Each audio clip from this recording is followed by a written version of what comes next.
Good evening, ladies and gentlemen. A very special evening tonight as we head to round 6 of the SimGrids. More female racers here in season 4. It comes to a climax tonight, it comes to the final round, and this is our viewer selected round. It was put up to the public vote. We head down to Donington, and it's David Christie alongside Laura Luft for one final time this season. Laura, welcome back. Can you believe we're already at the end of the season? Yeah, hi David and hello chat, and actually I'm pretty kind of sad that everything is already over, and finally for Christmas rounds we are done and dusted. But yeah, hopefully today we still have a fun race where we all have some champion deciding topics to discuss about. So it's closer as ever before. In some classes there might be some kind of heart attack situations we will hopefully see or don't have tonight. And yeah, it's interesting, and it was a great season, and I'm kind of sad that it's over. How about you? It's been a fantastic season, Laura. I absolutely agree with you on that one. 6 rounds. We started at Monza, away back in October. We went to Spa, Imola, Silverstone, and the last time out at Zolder, and now at Donington Park.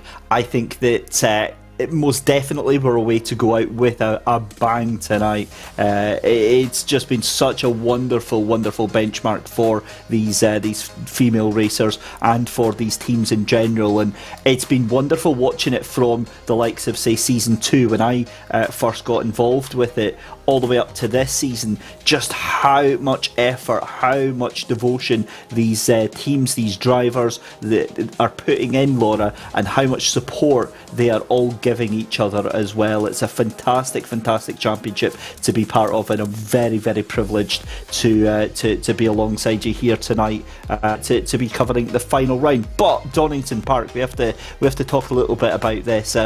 An incredible circuit, very fast, very free flowing in terms of the corners that are there. We'll go over the track guide very shortly, but really, I mean, you couldn't have picked a better circuit for finishing this championship off.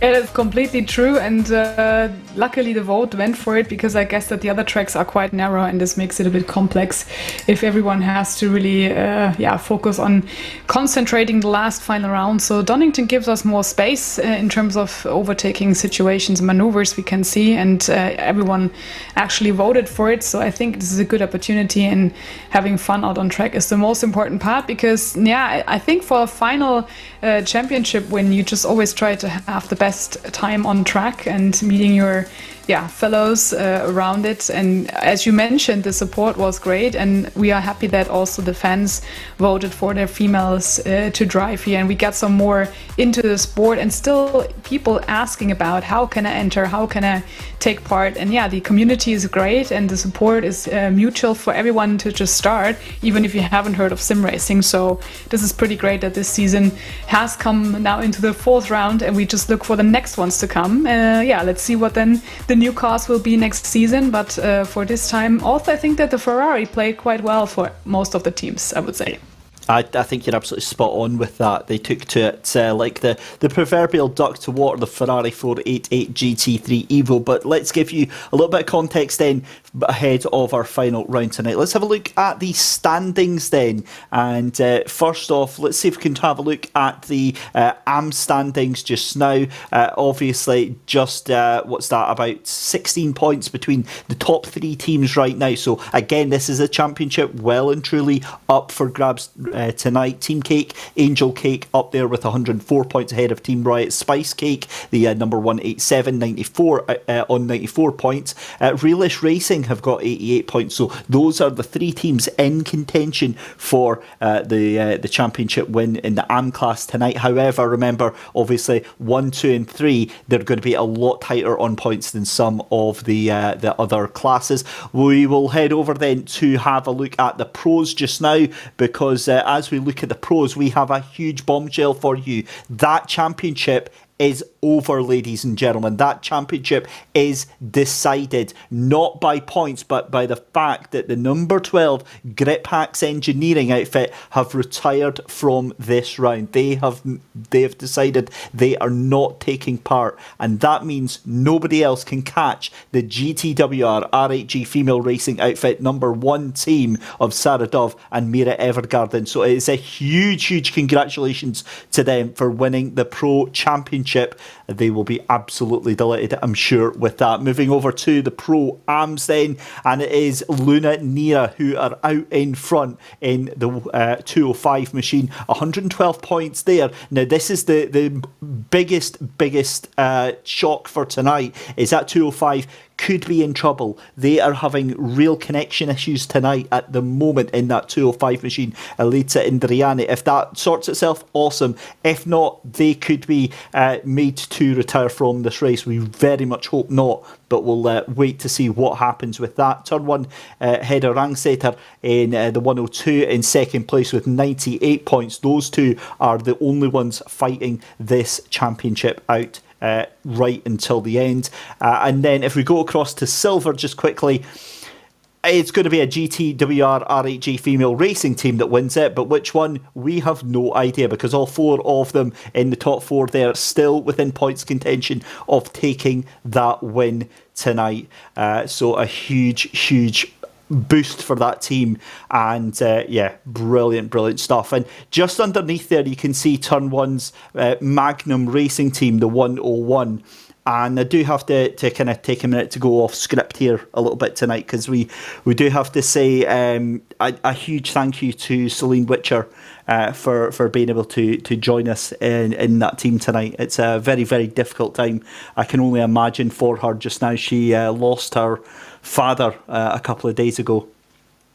She's decided that she still wants to race tonight, that it will make things a little bit easier for her. So on behalf of obviously Turn 1 and everyone in the SimGrid community, I just want to extend our deepest condolences at this time, so close to Christmas, and obviously we're all here for you, and we're very sorry, Celine. Sporting a beautiful custom livery tonight with a very heartfelt message, so we'll do our best to get that on stream during qualifying and during the race. So we're very much thinking of you, Celine, tonight. So that is the silver class tonight, and there we go. Laura, obviously a lot resting on tonight. What do you think we're going to see? Yeah, it's always like a commentator's course if we just try to spot out what could happen. I think that we hopefully see some great teamwork. That's what I would reckon, especially when you mentioned the huge kind of roundup in the silver class. Maybe they just give us a nice photo finish in the end, and they can definitely party, because all of them in the silver class are anyway on podium. So that's what I hope for. And also then hopefully the connection issues will just stay, and we have a nice also kind of maybe in the last round coming together on track for Celine, to support her as well, because condolences definitely goes out, and it's great that the community is close together with everyone and having this kind of nice support system. So I think that maybe tonight we see a more relaxed race, I would hope for, and also a supporting kind of spirit throughout the race for everyone. Yeah, I wholeheartedly agree. Well, cars are just heading out on track now for the first part of the 20-minute qualifying. Remember, it's split into 2 10-minute sections, so a perfect time to head over and check out our hot lap. Hello everyone, welcome by the lap guys for the SimGrid Morphin races for the final rounds. For the first corner, red gates, go into second gear. Let the car roll, go early and easy on the throttle. Then the craner curves, keep it tight. And then go to the old hairpin. Brake straight, cut the corner, go early and easy on the throttle. Then we're going to McLean's. Brake after the curb on the left, go to second gear, clip the second apex, go early and easy on the throttle. Then coppers, it's uphill braking, go to second gear, try to keep it tight onto the Starkeys straights. Then for the S's I use the orange thing on the left, go to third gear, cut the first part and the second part, and then on to Melbourne's hairpin. Brake on the path, brown path. On the left side, go into first gear and go early on the throttle. For the last corner, Gotthard's. Brake from the middle of the curb, go to first gear, and then we go into Wheatcroft Straight, and it was a lap at Donington Park, made by Van Halflaar. And a huge thank you to Yvonne Hoeflaar for those amazing track guides that she's provided us with the season. You'll see her out in the 150 R8G esports machine in the pro class just now. So qualifying underway then, Laura. Obviously 2 10-minute splits. The first 10 minutes is going to be the Pro-Ams and the Ams, and then the Pros and the Silvers out in the final 10 minutes. And we've not really missed anything. We've got the cars out to do their warm-up laps. Hedda Rangsater out in pole position at the moment with a 1:29.420 with Sarah Fair, Lisa Louise Keane and Cosmo Marsh rounding out the laps just now. But I've got no doubt that we're going to see those times start come tumbling down. Yeah, we can definitely see that the ping is very high for the 205 car, which is, our Luna Nera team. Hopefully they can still sort it out and just get some more glass fiber car. Then hopefully we'll see that, and they will be starting from the back. That's what we heard from the our nice voices, which has also helped us throughout the season, Michael Hamlet, and also tonight we have another production team, which is Steve behind the scenes, but also thanks we have to say to Mike getting us on board the last rounds. And yeah, this is tough for them, but still hopefully they can still start and have no issues then throughout the race. But yeah, it's hard to catch up when you have to really just get it from the back. But Cosmo Marsh, actually, to be honest, also pretty brilliant drive, completely alone throughout the season, which is kind of a lot of driving, but great to see that they managed to do this on her own. And let's see what Annelies Wright is doing, because then really, really good. She's also on her lone tonight, so we have some drivers, which we have to see on track how they manage to navigate through traffic. Well, I guess the great thing about being on your own, Laura, is that you don't really have anybody else to blame if something happens. I quite like that, because something usually does happen when I'm behind the wheel. I'm not very good, but it's always nice to have a teammate to blame.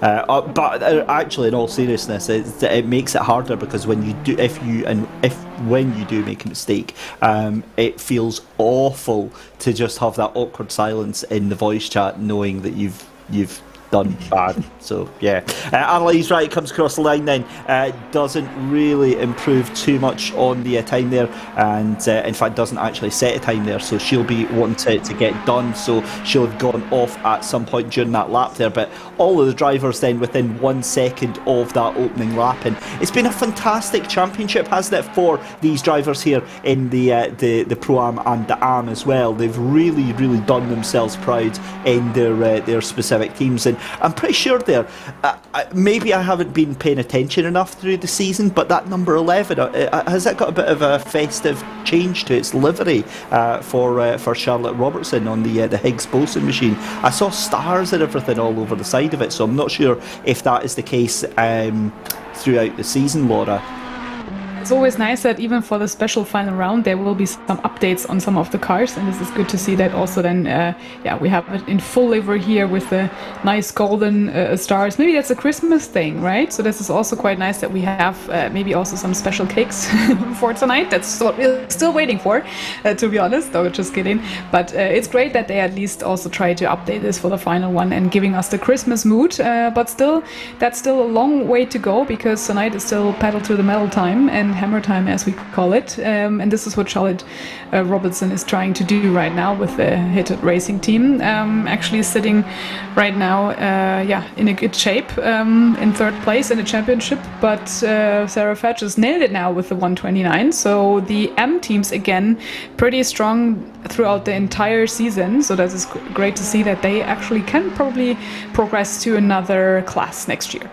Yeah, that's a brilliant time there for Sarah Fair there. And Laura, you might be joking about all these team cakes, but I'm wanting to know where the mince pies are for this round here. It's way too close to Christmas for that one. But 2 minutes left to go in the first section of qualifying here. We're seeing the former pole sitter there, Hedda Rangsater for Turn 1 Racing in the 102 machine, coming up to the final corner here at Goddard's here, this long sweeping left-hander. Again, you've got to be so patient on that final corner and get a great line in. Really does help you just nail that throttle on the way out. Improves by about 1/10 of a second, but it's not enough to actually take any positions. But the two of them now 1.2 seconds ahead of the entire field there.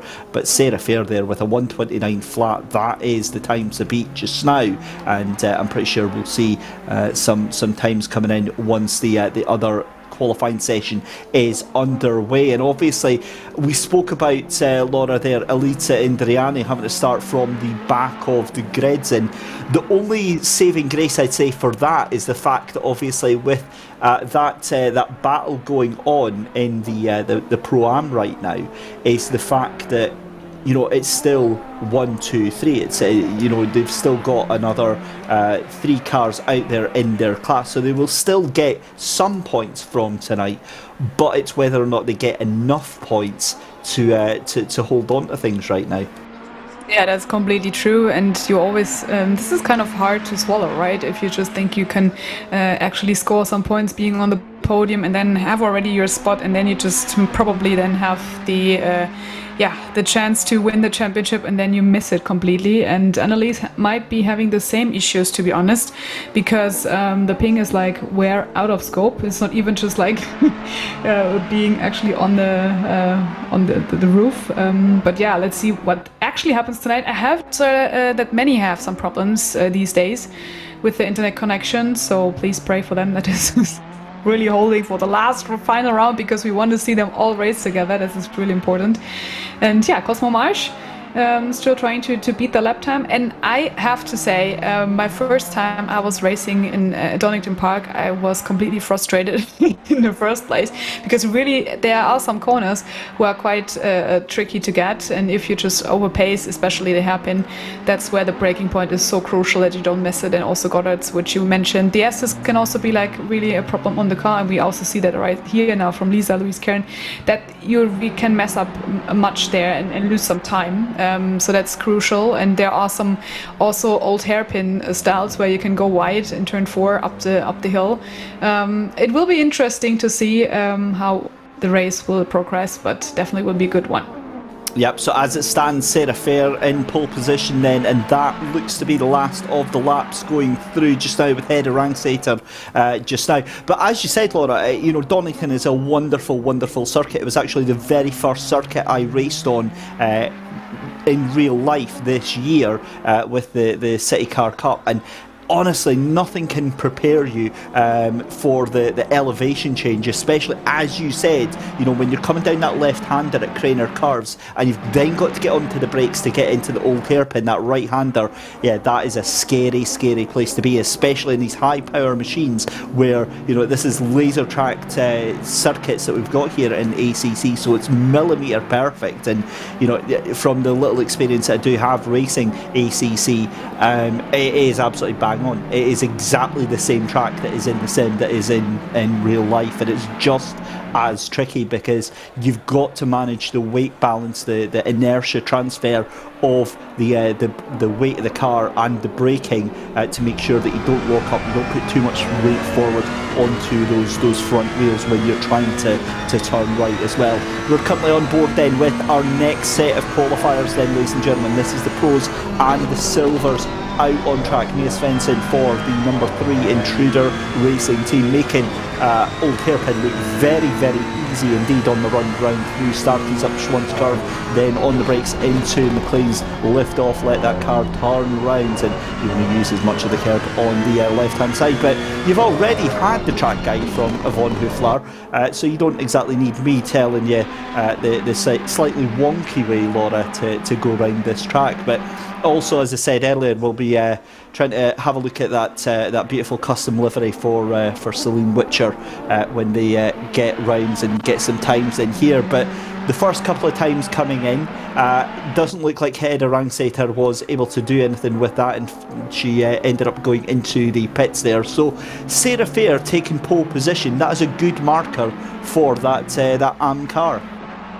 Yeah, but we also already see how big the spread is actually in the timing. So because the track is quite tricky, and some might have not even had the chance to train properly, because I know that many are just having really a full schedule towards the end of the year, racing in different other teams. But now we just get a nice lap time together with Yvonne Hooflaar, she being our hot lapper, and she has actually now nailed it to 1:28.390, which is a good time. But they are all close together, as we potentially see, and this is really true also then for Mia Svensson being in a second position right now. And it's great to see that most of them are pretty getting closer together throughout the entire season in their own different classes, which we hadn't seen in the previous rounds, where the gap was a bit wider. Now everybody is close together.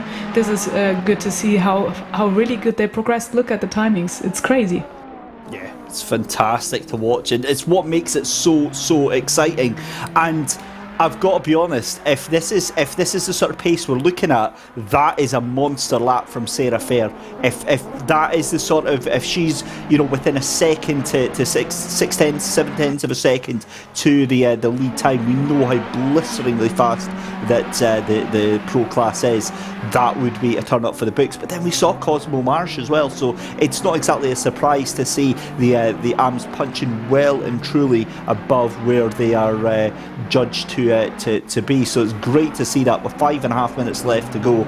And it's like you were saying at the beginning of the broadcast, Laura, it's almost a little bit sad with this final round, because we realise what it means. It's the final round of this fantastic season, and a little part of you, a little selfish part of you, I'm sure the drivers would be desperate to getting that going. Oh my God. You know when I'm speaking, Laura, and I get completely sidetracked because Sarah Dove has just knocked in a 1:27.7. That is unbelievable.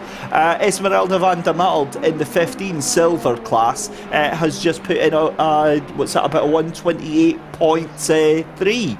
So that is pretty tasty as well. In the 15 in silver class, they are currently in the lead of that championship. So they are definitely setting their sights on taking that win tonight. Especially also when you directly see how close the GTWR RHE female racing teams are together. They just train like crazy, and you see how detailed they are on the setup for the different tracks. And I know that from Yvonne specifically, that she is a great setup guru, as I would call her. So that's awesome to see. But she's also still 0.6 behind. I think that they will nail some more laps down. But yeah, if you look at the timetable again, up to 10th place, and I definitely think that also Tia Book will manage to get another lap time together. It's great how close the top 10s are becoming towards the season together, and how fast they progress per race, and even can beat themselves like Sarah did right now. This is amazing to see how they can even manage to, through traffic, to even get a better lap time. And I think that's also kind of getting a sport. How can I beat myself in a race, even in qualifying? Does somebody want to tell me, please, answers on a postcard to this one, how we can get a pole time 8 tenths of a second faster than everybody else on the circuit? Sarah Dove has absolutely she just went nuclear on this this qualifying session here. The 177 absolutely stomping all over this field right now, and I think it's safe to say, Laura, they might be a little bit happy, might be a little bit in a good mood that they've had this this championship is already decided. But just looking at that, that's also the 888 car that is up into second place. That's Sarah Johnson and Jiri Turkia that is up into the top. Wow, Celine Witcher up into third. So the 103 and 101, first and second in silver, but second and third in overall. Laura, this is unprecedented. Yeah, it's pretty nice, and also Natalie Lee in the second place. That's great to see how close this battle already is for the pole, to be honest. But yeah, as you might say, Sarah already has the win in the pocket, but still fighting like fiercely on track. This is nice to see, and I think we have to ask them how long they trained for this specific track. But we also heard from last time that some are really, familiar with Donington and also voted for that track, so probably that's actually what drivers like to drive on. So, and many of them have driven here, I would reckon. But yeah, we need to ask them how much and how long was the preparation time for this. But this is hard to beat now, the time in the 127. But great to see that also we have Sarah Johnson in the fourth place, and also Esmeralda Valdemar really quite up high in this place. But as you can see, the silver class is pretty strong. It certainly is. And here we go then. Sophie Ronwin, third place in silver class. This is getting spicy now, because this is championship points that are up for grabs potentially because of this qualifying right here, Laura. So this is huge. Your championship leader is in fifth place in that group there. The 77 is 2 cars ahead of them. The 66 is a little bit further back, but that 101, this is just madness to see that all of these cars are doing so well, as Yvonne Hoefler decides enough is enough and pops that pro car up into second place overall. And still no one able to come anywhere near Sarah Dove right now with that 127.172. And it's Esmeralda van der Aalde goes back up into second place overall, first place in the silver class. So again, laying claim to that championship. And again, qualifying means only so much when it comes to the race itself. But again, you want to be in the best possible position, Laura, that you can be. Yeah, now as we have the yellow section on the track, I guess this is it from the qualification round. But let's see if someone can probably finish the lap as they want it to be. But great to see how close this race is gonna be. Some already pitted, but look at the timing. Still in the front, no one actually could beat Sarah Duff's time besides Esmeralda Valdemar. Really in the second position, and great to see also Natalie Lee then for turn 1, which has a huge fan base no matter where people are coming from. So great that they are already now from starting from 5th position, and also Beta Bohenska in the 9th place, already in the top 10. This will be really interesting. Also Ava de Andrade now finished in 11th, and Jessica Pelletier in front of Althea Buch. She couldn't even manage to get closer to the other ladies, but this is what we said. It's exactly the same thing. If you don't like specifically the track, and as the competition is really great, it's sometimes really hard to get a clean lap also with huge traffic on track. Yeah, awesome stuff. Sarah Duff then taking pole position, 127.172. But it's your 2 silver championship protagonists, Esmeralda van der Aalde in the 15 Emerald Racing MFR4 and Sophie Ronwin in the 77 GTWR RHG Female Racing 2 machine that are second and third. Yvonne Hoefler in 4th position, Natalie Lee in 5th, Celine Witcher in 6th position, Mia Svensson in 7th, Sarah Johnson in 8th. You've got Beata Bohenska in 9th position, Maria Krychkova in 10th. and we'll go through the rest of them on to the grid itself. But that is a huge qualifying session, probably the most important qualifying session that we have had this season. And talk about bringing out the big guns at the very, very last, Laura. That sets us up amazingly well for a race tonight.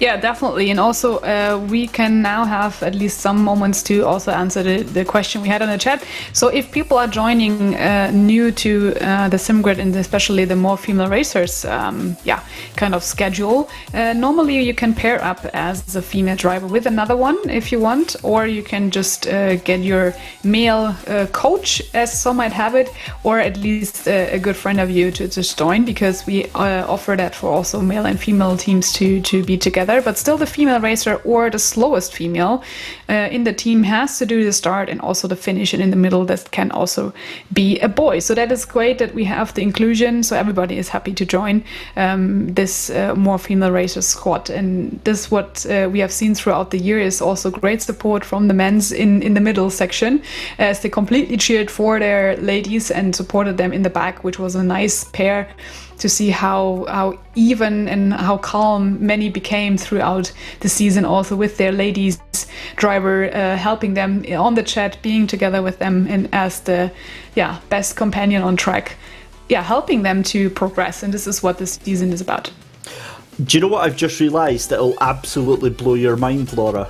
If that means that the female in the team, or the slower female out of, if they're running two females, has to start the race, and presumably that means do qualifying as well, does that mean Sarah Dove is the slower in the team? If that is the case, that is absolutely mind-melting. If that is the case, my goodness me. Right, so we're just a couple of minutes away from going from the grid, and do you know what? I've got a little bit of gossip for you, Laura. I'm going to tell you when we actually get the race going underway, because it involves one of the drivers. I know a little surprise that's on their way to one of the drivers. So we'll get a little bit of Christmas coming early in just a couple of minutes when we actually go underway, because I've got no doubt that we'll probably be lost for words for the first 10 minutes as this madness kicks off. I hope that it's a brilliant race. We've seen a lot of really tight racing. We've seen a lot of aggression. We've seen a lot of fighting tooth and nail. And do you know what? That's exactly what we expect from these drivers. It's a brilliant atmosphere for them to come in, to cut their teeth if they're brand new, starting off in the AM section and working their way up. You know, we've seen it season after season, Laura, where drivers start off at the bottom. I go back to thinking about chatting to Beata Behenska, who started off, I think it was back in March, and was away down in the AMs, and now is all the way up where she is now, up in silver class in a couple of months. That is the progression that these drivers can make, and I honestly hope they've had a whale of a time this season. Yeah, everybody had hopefully a good time, and also the what we call the team spirit is pretty high, I would recall it, in the season. And look at our full starting grid again. Great to see what we have here, and I leave this up to you to go through the grid. You just like me running out of breath halfway through, Laura. That's what it is. But it's Sarah Dove and Esmeralda van der Nald on row 1, then pole position for Sarah Dove. And it's Esmeralda van der Nald, your silver class champion, ahead of Sofia Aronman in that second row. They are the two fighting out for the silver class. Yvonne Hoeflaar in 4th position on row 2. Row 3 is going to be Natalie Lee and Celine Witcher. Mia Svensson and Sarah Johnson in 7th and 8th. On row 4, Beata Behenska and Maria Krichkova on row 5, 9th and 10th. 11th and 12th on row 6 is Eva de Andrade and Jessica Pelletier in 12th position. Altea Book, aka the Amazante, and Sarah Moore on row 7. Sarah Fair and Hedda Rangsater on row 8. Row 9 is going to be the number 87 car of Valenza, and Roberta Lesca in the 90 alongside her as well. And then in 19th position you've got Lisa Louise-Keane.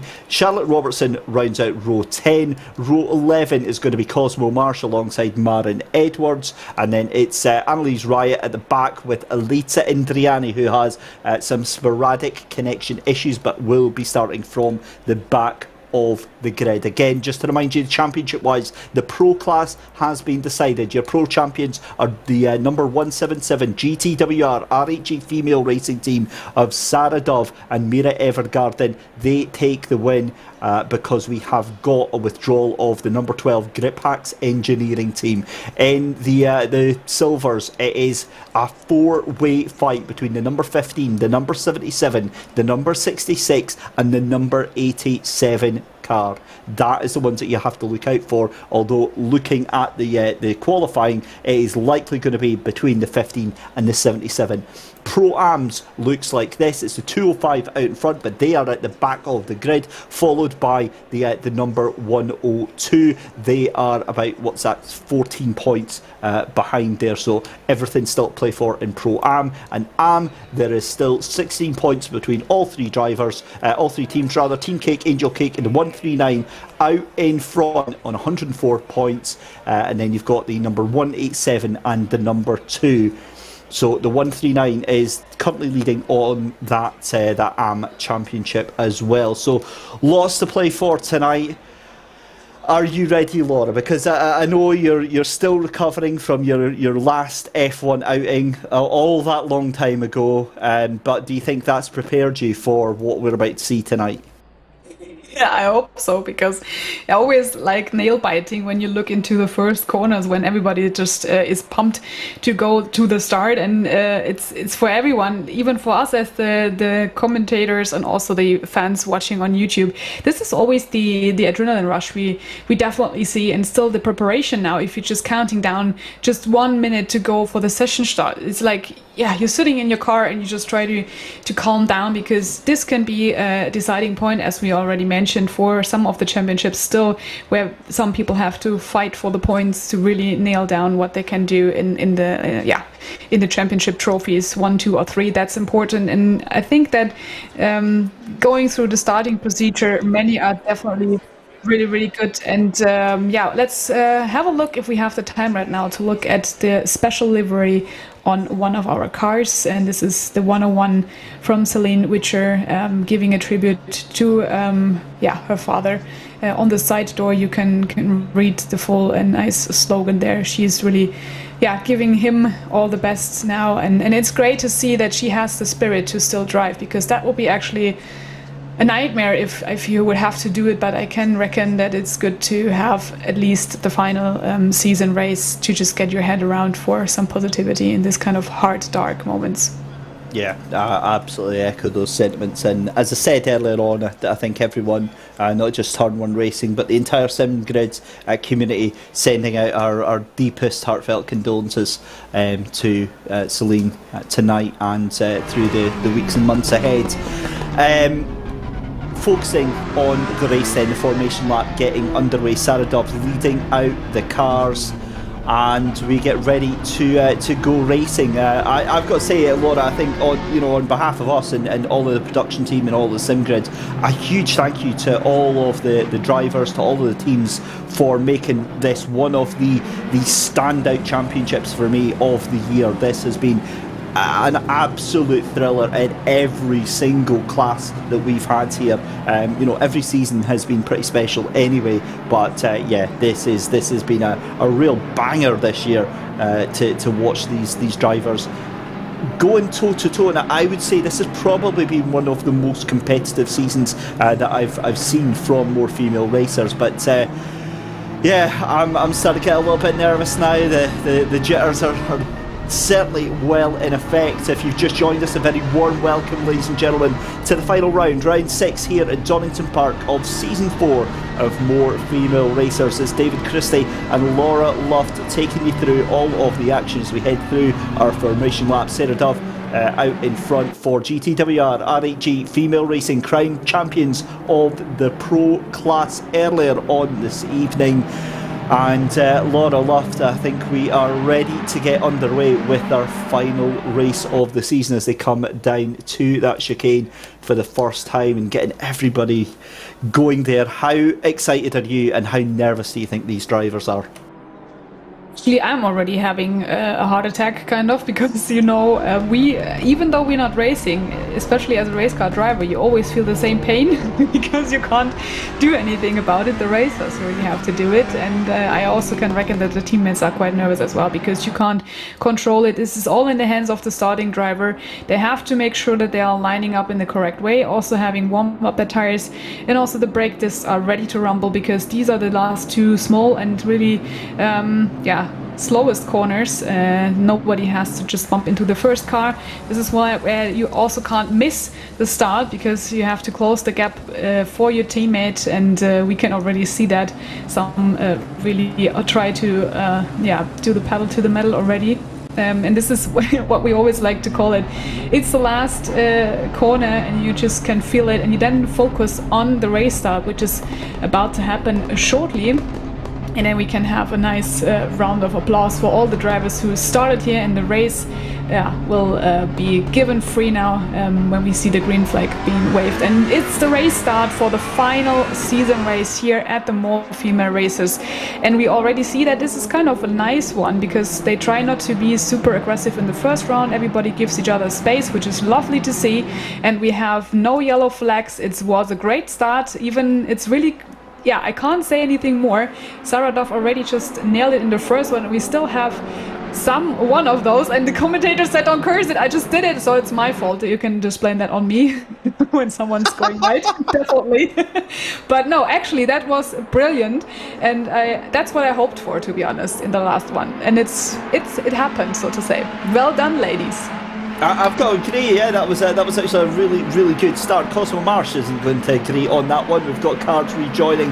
That is going to be halfway through the circuit then, and that is down at McLean's End. But Sarah Dove gets an absolute cracker of a start, but it's Sophia Ronwin who crucially is into that second place ahead of Esmeralda van der Maald, and this is huge for the championship. And that's a mistake from Natalie Lee at the chicane there, down into the Fogarty S's.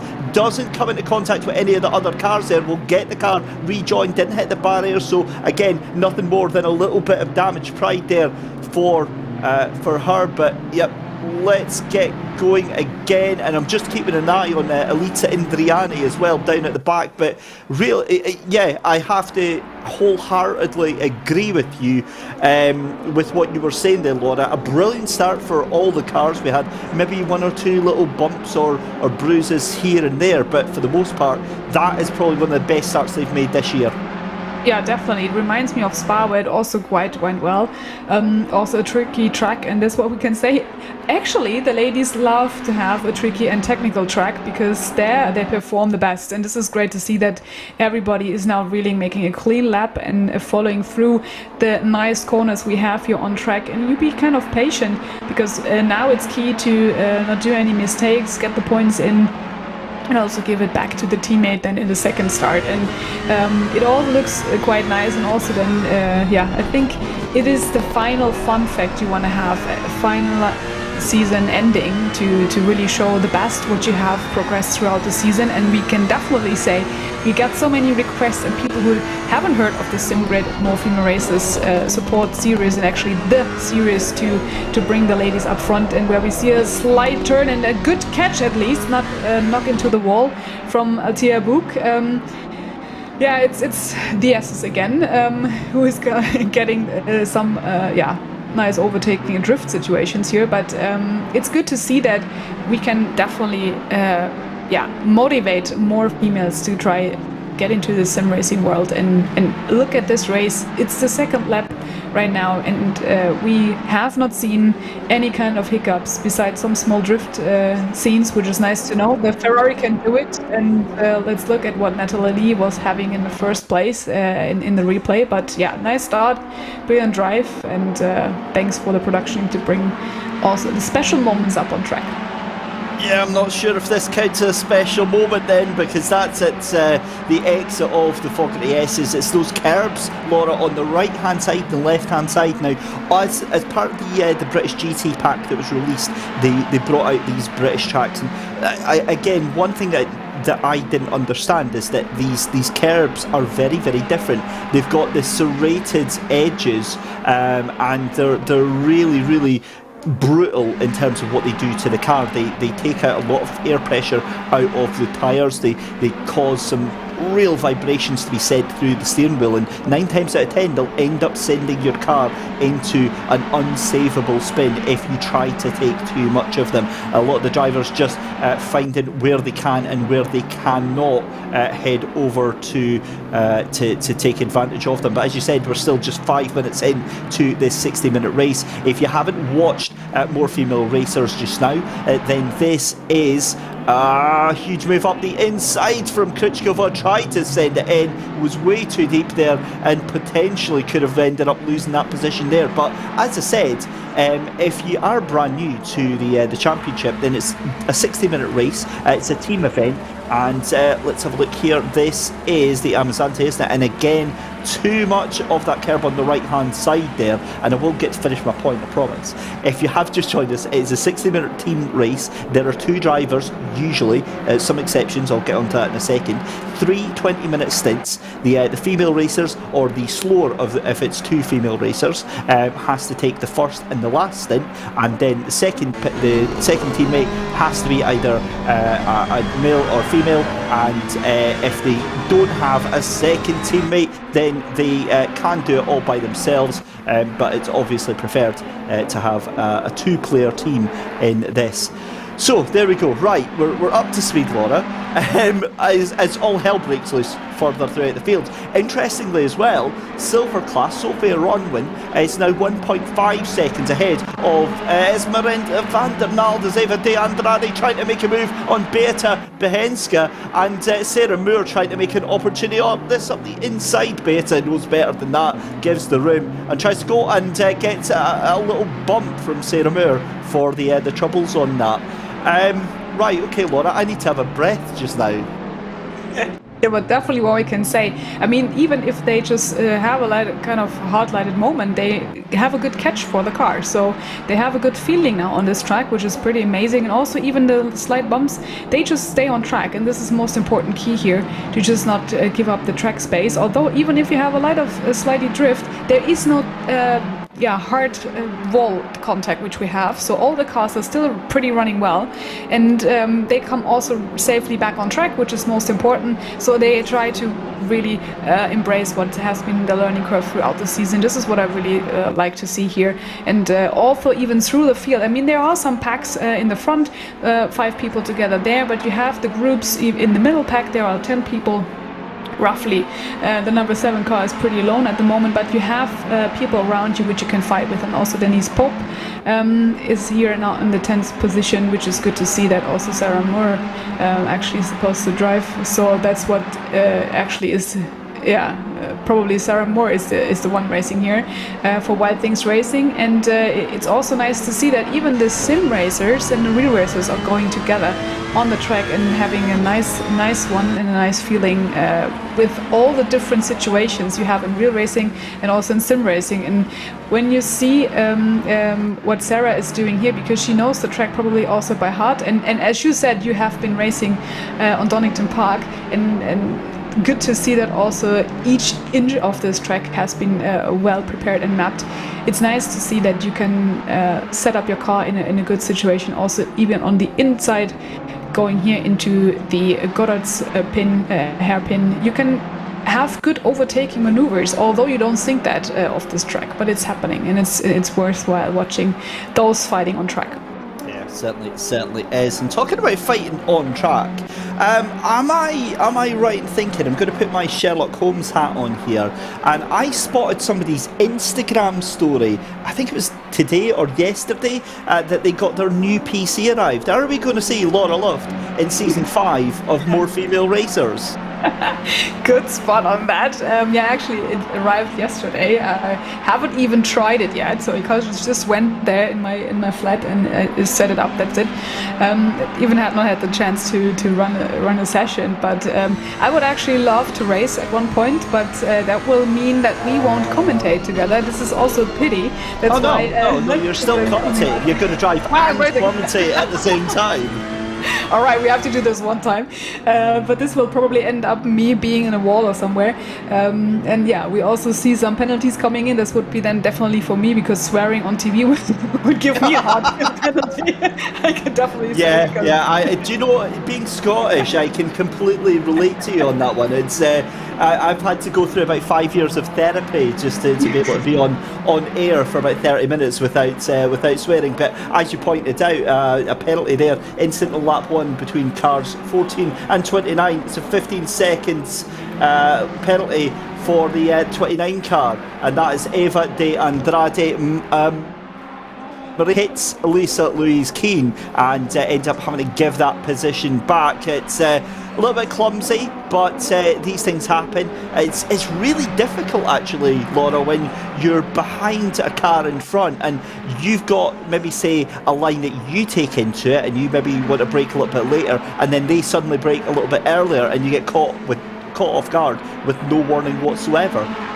Yeah, this is pretty tricky, and also that what you can see, you try to do a different move, and then the car in the front. This is what hopefully I didn't see that coming, but it was the point. You have to be patient at one time, and especially here there was a kind of ascending Peter Bohenska out of the way.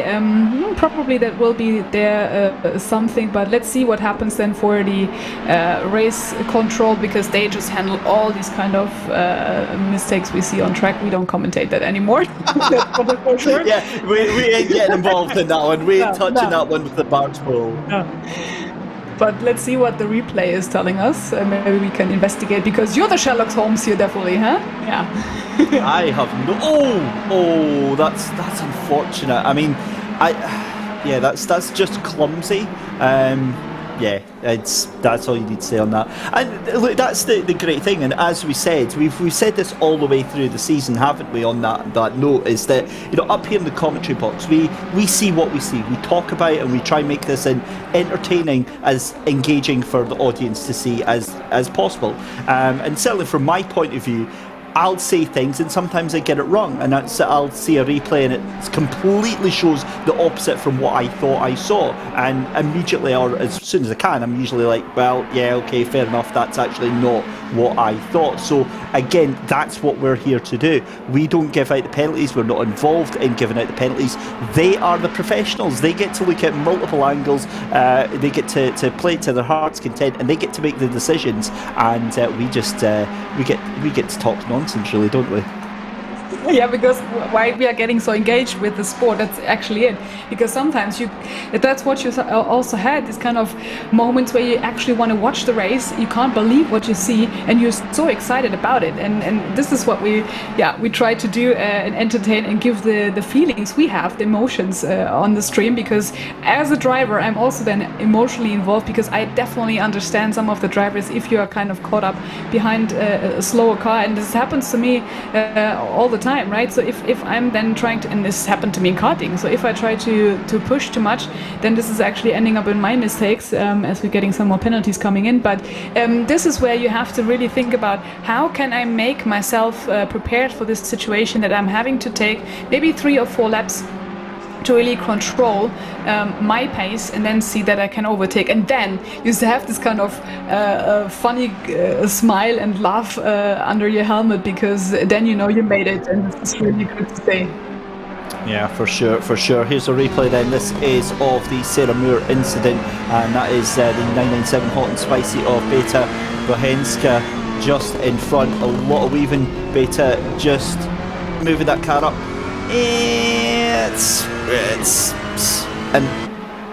incident, is it? I don't know about that one. It's difficult to say, because the thing is on that right-hander, it's very, very easy on that right-hander at Coppice, Laura, for the back end to try and step out, and if the car's behind you has nowhere to go, that's going to be a difficult one for race control. And obviously we hate to see there's another penalty coming in. Lap 1, cars 14 and 18, that's Maria Krutskova and Jessica Pelletier. It's a 10-second time penalty for car 14, but Bohenska's going for it up the inside, and that is surely not going to work, because Roberta Leska gives the room and Bohenska moves out of it, thinks not, and Roberta Leska does everything needed to do. And this is the problem, I've said this so many times, is that you're caught in between a rock and a hard place, because Beta wants to get that position from Roberta Leska, but has also got Altea Book behind her. So a very, very difficult position to be in. But I know that Beta will be watching this stream later on tonight when she's finished, because she always does. So hello Beta, I hope you're having a wonderful festive season. And do you know why you're going to have a wonderful festive season? It's because your rather lovely co-driver Earl Verway has gifted you a coaching session with Dave Perel of Coach Dave Academy as a reward for your hard work and effort since you got into the world of sim racing. So a huge thank you to Errol for doing that one, also for letting us know of that, and we hope you very, very much enjoy that. So let us know after you've had that coaching session how you got on, Beta. So Laura, that's a bit of an awesome thing to do. Definitely a nice Christmas present, so Merry Christmas, Beta. This is kind of where you get probably some jealous comments about it, because that's actually one of a lifetime. And it's good to have these kind of great teammates giving you these specialties also for Christmas and the New Year. And it helps, it definitely helps if you have another insight for someone and seeing you drive. That's what I also like to have in the first instance when I was starting in karting or in racing, and especially also sim racing. It's really good, and that's what we want to have, to give another insight in a tip what you normally don't get, because you have your own points and own your opinion, and also the others see you from a different angle, and this is really shaping you in a good way. Yeah, and just on that note, for Christmas presents and things like that between teammates, I guess you could call us teammates, Laura. So, if you want to get me some tickets for next year's Nürburgring 24, that would be super, super appreciated. But more penalty messages. It's a warning to car 14 against the contact on the 7. That's Maria Krutskova and the hit on Lisa Louise-Keane. Now, I've got no doubt that Maria Krutskova helped that situation slightly, because she gave that position back immediately to Lisa Louise-Keane. So again, I think will almost certainly look favourably as Johnson up the inside on Celine Witcher, but Celine Witcher gets the cutback, tries to pull the car in, there's contact, and this fight is going to rage on in towards Goddard's then. 43 minutes left to go, and up the inside then takes that position back for Celine Witcher. And yeah, this is a little bit feisty, isn't it? That was real intelligent to know that they were going to try and go up the inside. Sarah Johnson was going to try and go up the inside and then overcook it into that hairpin. So yeah, really impressed with that driving there. Yeah, and definitely that's what you want to do, because this is the chance when you see it, there is a gap, you just go for it. And even if it's a slight touch, it's fine to do that. So this is what I also tried and did in karting. And even especially if you do a completely different lap position on track, or if you position yourself completely differently, that's the most important thing you can do. And if there's a chance, you just take it. And it works out in some places and it doesn't. So then you have to try again. But this is what racing is about. You want to have this kind of fights on track, because then you learn how you can be better and how you can foresee some actions on track. And sometimes it's so funny, especially because I did more karting than racing, but if you see some people drive, then you definitely know in the second or third lap, or not even earlier, what the mistakes might be and where you have your chance. And then if you just make it, then this is the best ever. And now Sarah Johnson, she is defending herself.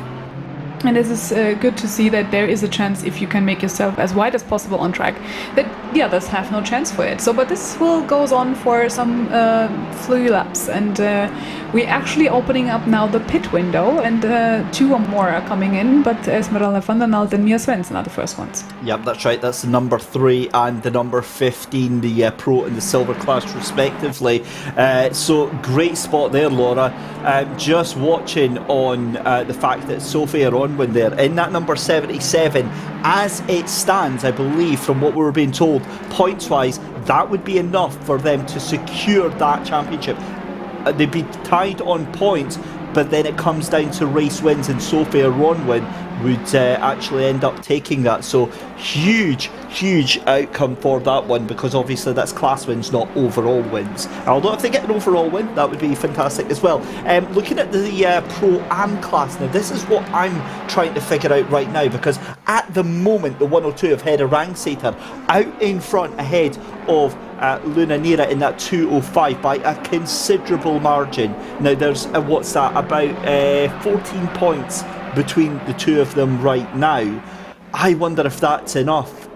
It's very interesting. We'll get confirmation.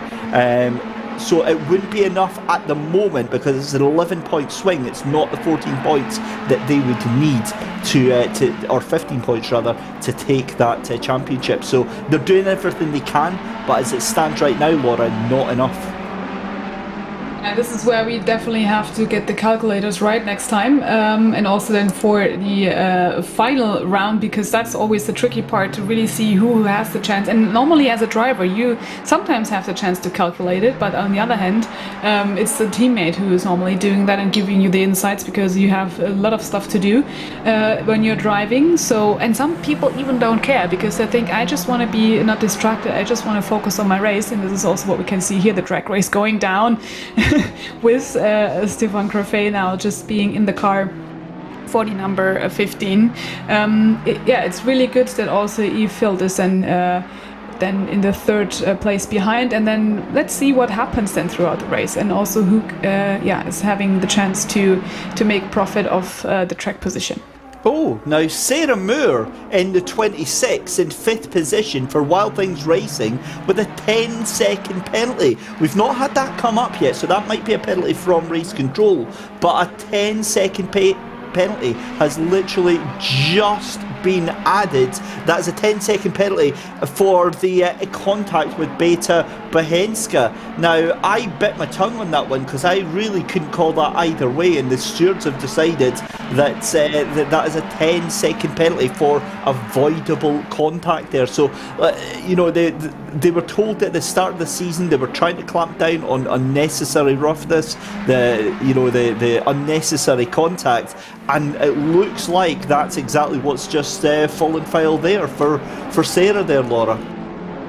Yeah, unfortunately, but also still then you can't just hide yourself from race control, can you? So this is where they have all eyes on track, and this is what we also try to do, because Cosmo Marsh is here in the battle around the track. Also Celine Witcher here, where Sarah Duff is meant to be into pit lane right now, and also Sarah Moore just definitely did her pit stop now with Hedda Rangsater and Beta Bohenska. So they are now in the pits, where we see Celine Witcher now being in the second position. Maybe she stays out a bit longer. Hopefully that's what we can give her as an opportunity to be on track and enjoy herself, at least for this final round, to give the passion and the tribute out there, being in her car. But let's see what turn one Magnum is doing in that sense. Sophia Onran just went out on track again, now being in the first position with the 77 car, as you mentioned. And now, let's see what the rest is doing, because we have now a bit of traffic in the pit lane.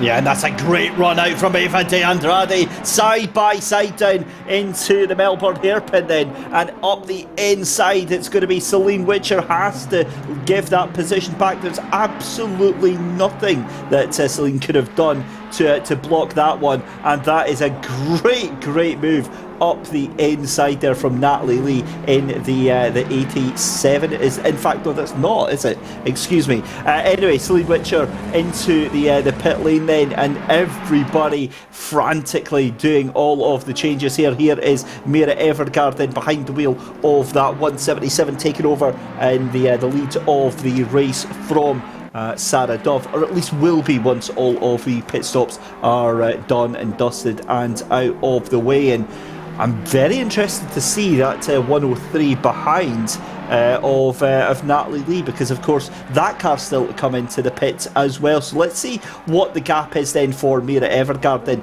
as they come across the line just now. We'll get that, and I'll have to look on the timing for that.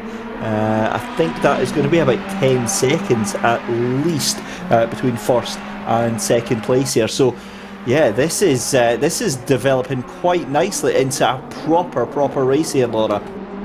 Yeah, definitely. And also now we have the battle on track.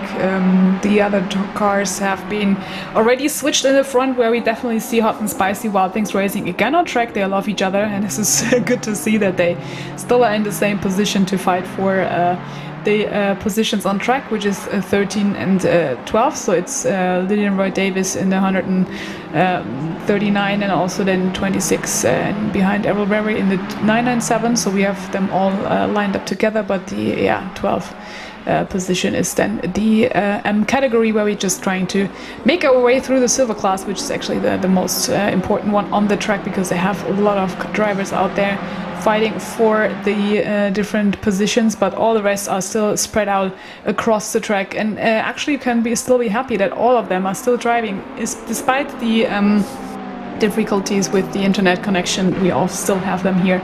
And now switching back into the 15th place, where it's also getting really tight here, chasing each other side by side. This is nice to see that these two wolf packs just getting it right, really hot and spicy.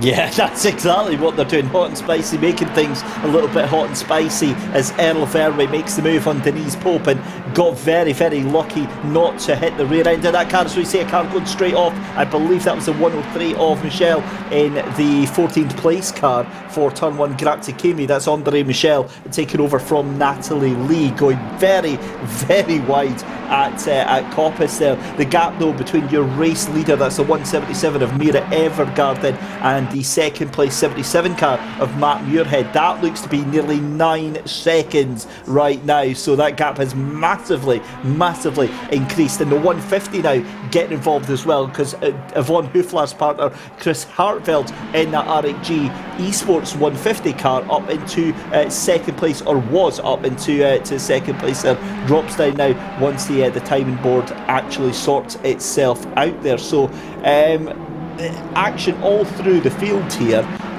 but the fact is that the number 15 Emerald Racing MFR4 car with Stéphane Graffet, they are currently leading the silver class right now, and they need to get a move on if they want to hold on to this championship here, Laura. Yeah, so it's kind of heavy traffic now to navigate through if you just had not the chance to be perfectly matched out on track after the pit stops. But this is where everybody finds itself in the position that they sometimes really have to make the moves on the track, which is also quite nice, because then you can actually say, I just jumped up the ladder. Chiara is also pretty well now in the 21st position, getting up the chance to hopefully, hold back or just be a bit faster. Also nice to see that we have some new female racers joining, also even for one round. This is also possible throughout the year. Look at this. These guys are just having so much fun on the track. Perfectly going side by side into the S's. This was, well, I think this will be the point now that they have to switch positions, because that was a bit of a hard attack. But let's see what they do. But Andre Michel, they liked probably not what they wanted. We'll see what the replay does. Oh well, that is gonna be that was a bit fighty for halfway through the race, if you can believe that. We're almost halfway through our final race of the season here for More Female Racers Season 4. It's round 6 at Donington Park, and it's David Christie and Laura Luff taking you through all of the action. We're currently watching the number 18 Rookie Monsters machine of Tony McCaughan trying to catch up to the number 7 car of Wild Things Racing Rossi's Richard Pigsley. Tries to send it up the inside of Redgate, and the number 7 is absolutely having none of that at all. Richard Pixley sticking to his guns. The car's come down through the Craner curves now. That sweeping left-hander downhill, and this is the replay then. So it looked like it was a bodged move. Contact twice before it's even done. Yeah. Now, so do you remember that bit about 5 minutes ago where we said we weren't going to comment on incidents and who was there? I think I can safely say that is not going to go down too well. That car was completely off the track, let alone those 2 little nudges beforehand. We get that you're trying to get past, but yeah, that's not really on, is it, Laura? Yeah, I think that switch position would have been the best course, because then there will be no penalties. But let's see what Tony McGoffin is doing here. They're also trying to go side by side into the hairpins. Melbourne hairpin at that point. This is also where we see different racing lines, and now this worked well, at least now for those 2 overtaking situation. Well, Wild Things Racing is not happy with that, so probably Richard Pixley is trying to make a move in the next one. But you see these kind of 2 packs together. Eve filled again, also chasing down with Intruder Racing Team. I mean, they also have not a chance to be maybe making some more points if they go climb up the ladder in the pro class, because as we know, Alu Gobi couldn't take part. But it's good to see that they have fun on track, despite and no matter in which category they are, because if we see the track map, there are still some gaps between the cars, but also enough pairs to find on track to race for. Right, so we have got a poll going on in on YouTube just now. Who will win the silver class? Do you think it's going to be the number 77, or do you think it's going to be the number 15? Let us know who you think, as we see Andrea Benedetti going for it out the outside of Denise Pope. Never going to work. Denise Pope says, no thank you, not today, and shuts the door in his face. That is stern and bold defending from Denise Pope, and also sends it back into the grasps of Andre Mitchell. Now, another thing I'm going to bring up to your attention, Chris Hartfeld in the 150 machine of R8G Esports is in second place now, has taken that position from Matt Muirhead, and is the fastest car on the track by a country mile. 1:27.1 that last lap round, did 2 purple sectors, and was 1.1 seconds faster than your race leader. That gap is 9.5 seconds. That gap will be 8.3 seconds if that pace continues at the end of this lap here. This is setting itself up to be an amazing final half of the race.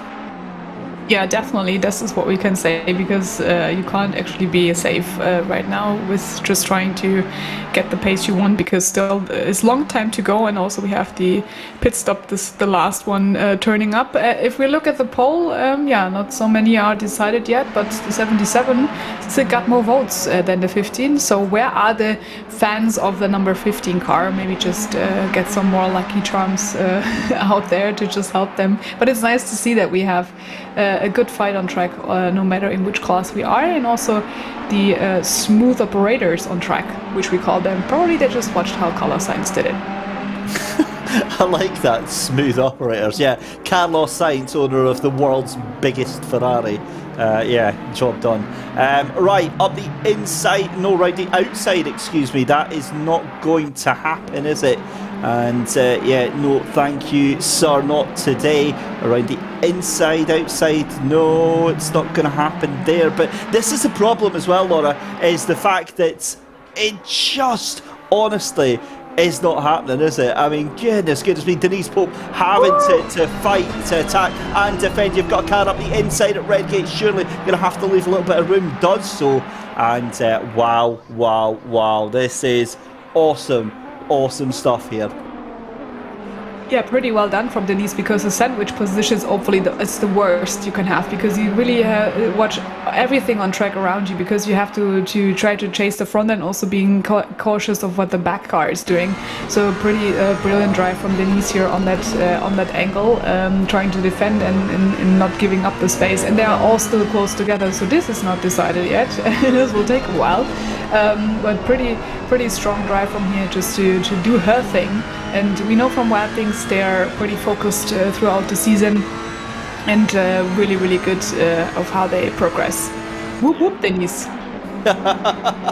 I'm loving the support, I've got to be honest. But yeah, Andre Michel looking to try and make this move happen just behind in the 103, turn 1. Grazie Kimi has a little look up the inside, and Denise just pulls a car in too late on the brakes, and Andre gets the run out of the Melbourne hairpin. It's going to be a drag race up, but it looks like Denise Pope has the outside there, and a little flash of lights there, and this is mind games. This is mind games 101 going on between these two cars. And I've got to be honest, from watching all of this season, I've seen Denise put in some cracking performances, but this defensive turnout from Denise Pope today is nothing short of a masterclass. I haven't seen this good defending since a couple of weeks ago in Chico Perez. That car is wide, and Denise Pope is making sure that Andre Michel has no way past whatsoever. Yeah, and that's what I really like, because you have to see now where you can position yourself on track and not losing so much of the time. But yeah, she has to really more defend now in terms of getting into the front on the 13th position. But this is great, and this is what gives you wings, as to say, to make it really, really good then here. And let's see how long this will progress. And we have already seen that also Annalise Wright has done the last stop, and hopefully they can probably finish that with what they have as a switch. But look at these two here now fighting still for the place. There is no chance to do the overtaking situation in the S's, because Denise Pope is having now a bus on track, making her car, her Ferrari, twice as wide as possible, and you can't make a clean one. She's really taking a smart move here to just defend. Brilliant. Yeah, I learned the mistake from last time as well, made sure it didn't go too deep, that Melbourne hairpin.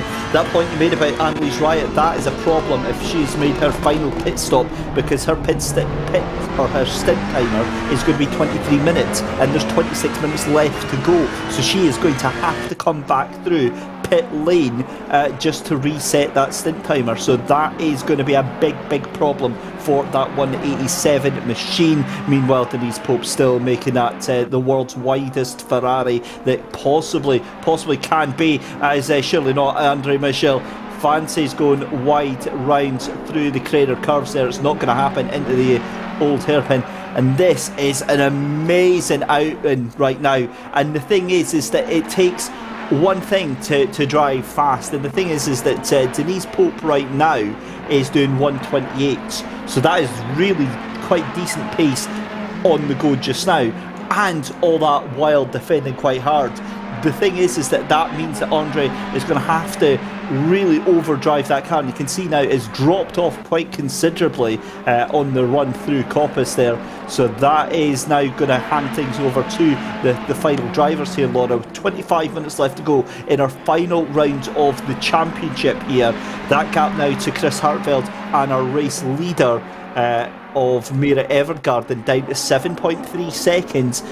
Do we think that can come down any more once Sarah Dove and Yvonne Hoefler are back in the cars? I think that they're quite strong, and also Sarah is pretty fast, and as we can see that the traffic is pretty hard to navigate through at one point, then it might be tricky to close the gap any further. But it depends on if you try to do an undercut in that situation, that you maybe be better out on track and push the pedal to the metal. And we are back to our funny two-pack on track. And actually, Andre, that's what you mentioned. They have to make sure that the car is still stable with the tires, because if you overdrive and you can defend, it's much easier to just position yourself. But if you try to make a move on the outside already up the hill, this is Starkey's Bridge. They are side by side right now going into the McLean curve, and the move is done. Certainly is. And there's defence, and there's only so much that you can do to defend against something like that. A mistake from Denise Pope allows that situation to happen, and it's done and dusted in the blink of an eye. This is back to the battle between Kirk Heath in the 102 just ahead, and Mark Lewis in the 66 GTWR RHG female racing machine up the inside. And I've got to be honest, I think Kirk Heath allowed that move to happen. And it's one of the things that I'm a massive fan of, Laura, is knowing your car, knowing your own ability, and knowing the pace that you have. Too many drivers, I think, try and get themselves into fights or hold on to positions that they don't have the realistic ability to hold on to. And I think that if you are racing your own race, especially when you've got to go and hand your car over to another driver here, if you know you're going to be significantly slower than the car behind you, and it's harassing you and looking like it's going to start getting a little bit aggressive with you, 9 times out of 10 you're better just to let that place go, and avoid any sort of issues with it. Yeah, definitely. That comes also into play in endurance racing. So if you really struggle to hold the pace, it's not making any sense to hold back, because I mean now still we see the 3 times 20 minutes sprint race, so to be honest, for each driver. But still, if you have the chance to let someone pass and then you go into slipstream, that's even less stressful for yourself, and you can't then also have maybe another chance to see where you maybe lose time and try to progress throughout the race and try a different line. But then you still have to manage the car. Sometimes the setups are quite different, and you cannot keep up the pace if you try to follow the peers in the front. But it's also good if you have the chance to save yourself some nerves, to just stick behind and then give it to the teammate, and maybe they have better luck.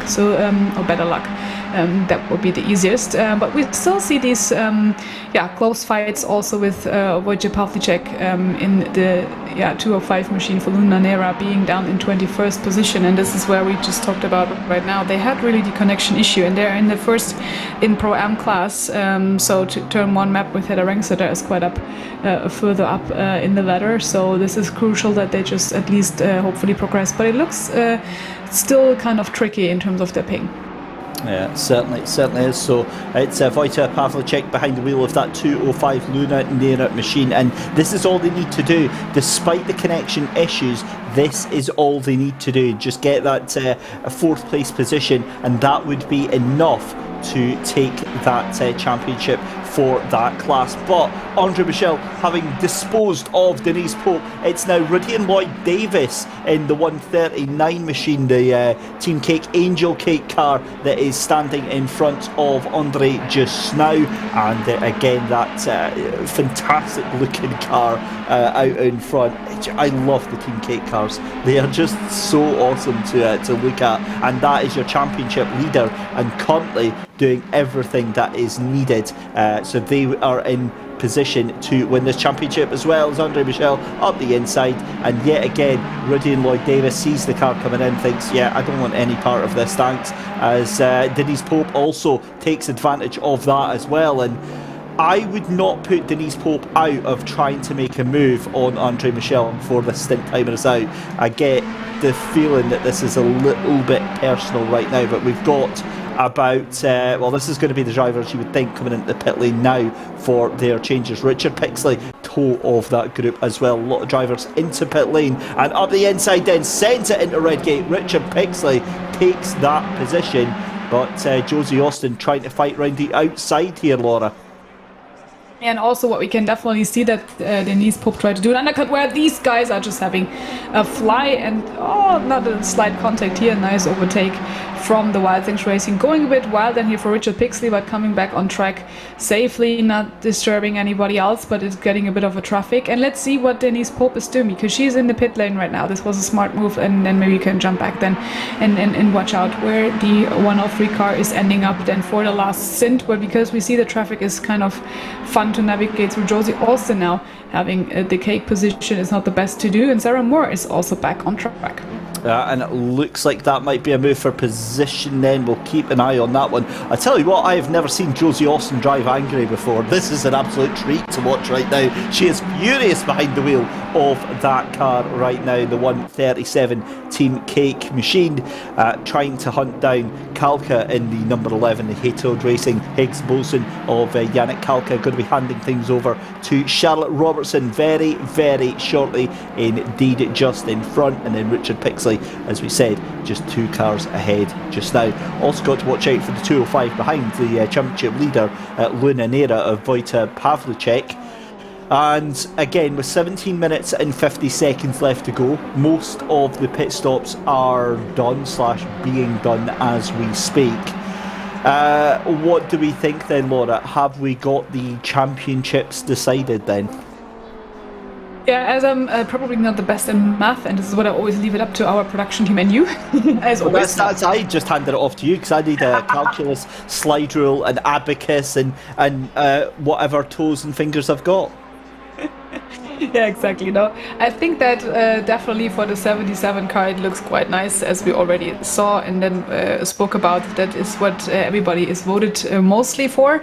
70% of the votes go for the 77 car, and as we can say that this should be it, because Esmeralda van der Nalt is back now in the 11th position, but having finished the pit stop, so this will be a key decider. As we look at Sarah Duff, this is definitely clear. We already can congratulate on this, and Yvonne Hoefelaar, I mean, yes, they are in the 3rd position and will jump hopefully back then to 2nd, as Luke Kopi hasn't raced there, and 150 car machine is now in the 6th position, so we have some more points we can get there for them.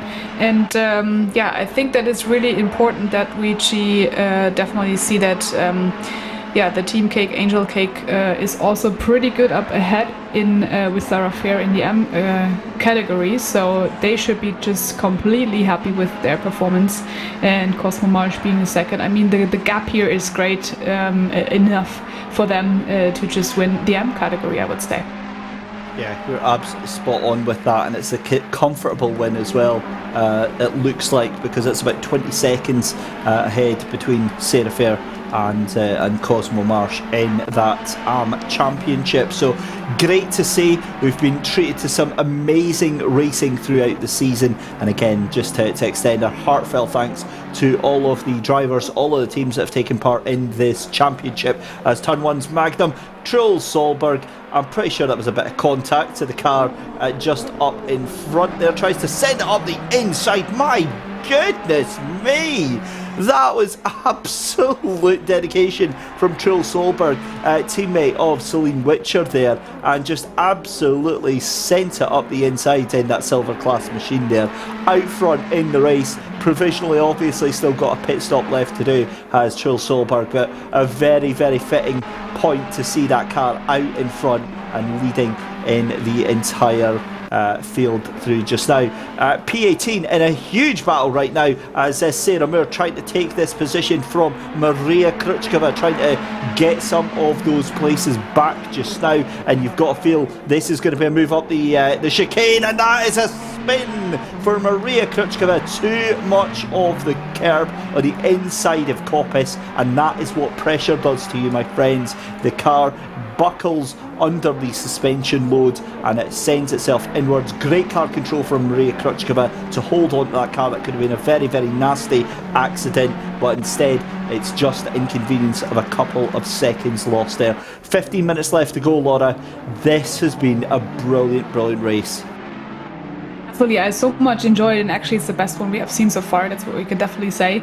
And as the decider, normally it's nice to have at least the championship open until the last round, because the last season sometimes it was quite obvious who was winning, but here today they all had it really to fight for it, and great that we saw these brilliant strategics on the place and on the grid, and also that we see nice replays. Overtaking throughout the season is always kind of tricky to see, but now we have good maneuvers we can definitely see, and also drifting, saving the car, which was a pretty good one for the 14 car, getting not completely spun off. That's also great handling, and everybody has a good feeling now for the Ferrari, so if we swap the car next season, then they all have to start from scratch. Porsche Cup, anyone? that would be brutal, actually. I to be fair, in personal ratings of the cars, I love the Ferrari. Porsche Cup is probably on par with the Lamborghini Super Trofeo in terms of the car, and that's 2 laps in a row that Maria Krutskova has done that incident at the corner at Coppice. Sarah Moore getting a little bit done there, you've got to say, by, that looked like, was that the 77? Surely that can't have been Sophia Ronman. I'm just having a look here. We'll get an idea. Just having a look on the right hand side there, but that is Sarah Moore. That might have been actually Jessica Pelletier, believe it or not, as we've also got Valenza just up in front, and I've no idea where Sarah Moore is trying to go. It was it's the 177, that's what it was, or the 187. I think that's Annalise Riot that was there.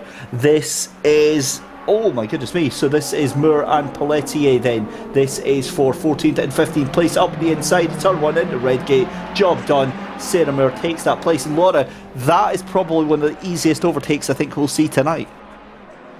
Yeah, let's see what happens here, because Sarah Moore is normally, really hard to overtake, because she knows definitely what she's doing, and let's see what happens further down on track. When we look at these two here, Natalie Lee was, I guess, a bit off track at this moment, but yeah, Sarah Moore is normally good in defending, and she knows definitely where to position herself on track, but yeah, Jessica Pelletier is kind of making a good move here and strong in not holding back, which is really nice, but yeah, let's see how this will fall apart in the last 11 minutes of this race, and then unfortunately it's already over, but all the pit stops have been done right now, so we can really look forward to the closest fights on track, which is definitely around here, position 13 and 14 at the moment, but also back on the track we have position 19 and 18 for another potential fight for position. Also, Thea Book and Hedda Ranksetter would be like 10th and 9th. But look at the replay now. This is Natalie Lee then. This is a replay of what caused her to have that small off track then, and this is up to McLean's End. Again, that car getting hooked round after putting a wheel on the grass, and you can see the bump there. Thankfully avoiding the barrier on the inside, but gets going again, and we cut back to Sarah Moore then, trying to defend that position from Jessica Pelletier, doing a grand job. But up front then, it is still Sarah Dove out in front from Yvonne Hoefler. That gap now up to 8.3 seconds, and Sarah Dove now comfortably faster than Yvonne Hoefler in that second place. But Sophia Ronwin, as it stands, this is the news that we really were waiting to see here. I believe that Sophia Ronwin is going to take the silver class as it stands, and Jessica Pelletier gets a drive-through penalty. I've got a feeling that's going to be track limits. It's just confirmed by our production team at this late stage of the race. That is a torpedo into the race efforts of that car, and that is a huge blow to their championship hopes. What can I say? It's really great to see, and I love this kind of spirit what we can definitely have in the last round, although we have some kind of nail-biting because heart attack feeling for the number 18 car then being just put back through the pit lane, which is kind of a nightmare if you have to roll through that, and you just know that you don't have so much gap behind that. But look at Lisa Louise Kane now in the sandwich position again, being overtaken here by the GTWR8 female team. Wild Things, they always find each other on track no matter where they are in what kind of category, but of course they're racing with different kind of classes, so this is Edwards now being up in front.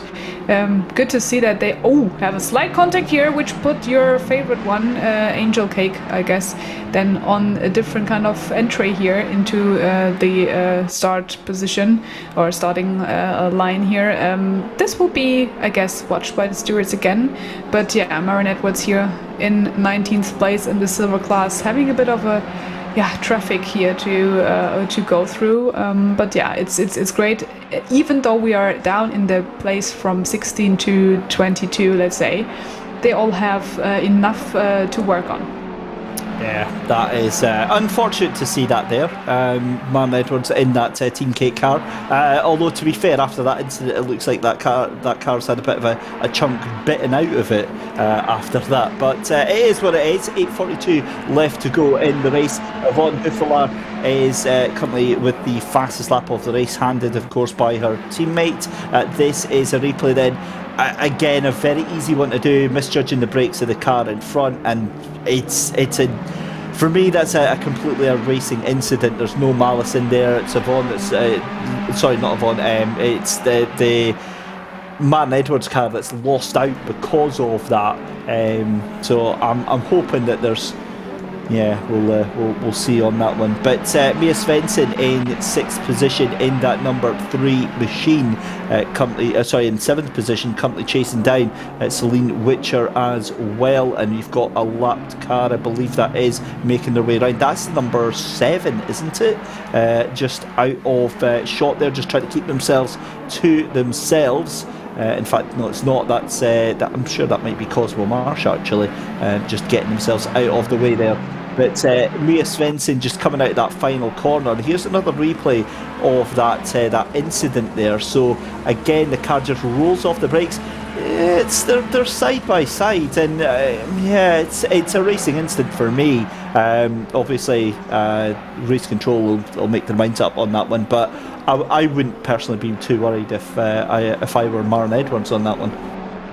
Yeah, definitely that is lucky enough that someone else is just taking a closer look at this for us. But right now we just look at the probably hope for Althea Book now getting her nose into Hedda Rangseter in the 102 car. So this is also quite important because Hedda is actually racing then for potentially some more points, but in her Pro-Am category, but Luna Nera still should be fine with that. But yeah, Althea Book has a bit of a struggle today, as it probably seems, because now the gap is a bit increasing, and also it's hard to find the balance sometimes for specific cars on the track, and especially here if you have kind of a load balance in some of the corners. But yeah, let's see if Althea can just close the gap right now, because she's really sitting directly at the bumper of Hedda Rangseter. And also Abba Andrade, I mean, she's a bit of ahead with 9 seconds before that, but yeah, the 10th position is still not decided yet. What is looking like then with 6 minutes to go here is how your championships stack up at the moment. It's the 177 GTWR R8G Female Racing number 1 outfit of Sarah Dove and Mira Evergarden, who have taken the Pro Championship. That was confirmed with the withdrawal of their competing second place team, that were the only team that were able to put them under pressure. As Natalie Lee tries to go around the outside as a rather optimistic move here at the Melbourne Hairpin. The silver class as it stands is going to be taken by the GTWR R8G Female Racing number 2 outfit of Sophia Ronwin and Matt Muirhead. They finish equal on points to the other team that are in that class, the GTWR R8G Female Racing Emerald team, the number 15 team, but it will be on performance, it will be on class wins, and that is what hands it to Sophie and to Matt. So that will be huge if that one finishes as it is. Going to the Pro-Ams, it's the 205 Luna Nera who are in 4th place in class. Alita Indriani down there in the 205 along with Wojciech Pawlicek. They will have enough points out of this finish to secure that championship just now. So the 205 currently in the lead and still holding on to that championship as it stands. And then it is Team Cake, Angel Cake in the 139 Ferrari of Sarah Fair and Radiant Lloyd Davis. They are out front in the championship. They are out front in their class by a country mile. They are looking very, very good and heading out to their first class win through all of the season. They've been second for all of the season apart from Spa when they finished in 3rd. So really it was Team Riot Spice Cake, the 187, with their poor result, their 3rd place at Imola and their non-finish at Silverstone that handed this over to that 139. But it's still a classy finish nonetheless. 4 minutes left to go. And Laura, I'm starting to feel a little bit sad now. It's kind of the nostalgic one where we see Natalie Lee is trying to really push very hard on a lot of Lenska, just overtaking now on the inside here into the first chicane, which is brilliant one from her. And also the undercut from Sarah Moore didn't play out for overtaking the 103 on track because they're still 10 seconds behind. But so Natalie Lee just had a good point right now, moving up to 12th position. That was a brilliant drive from her. Just trying to see also where the gap would be then to overtake. GTW R8 is not giving up at this point, but still a massive drive here to just put everything on one spot to overtake. Also in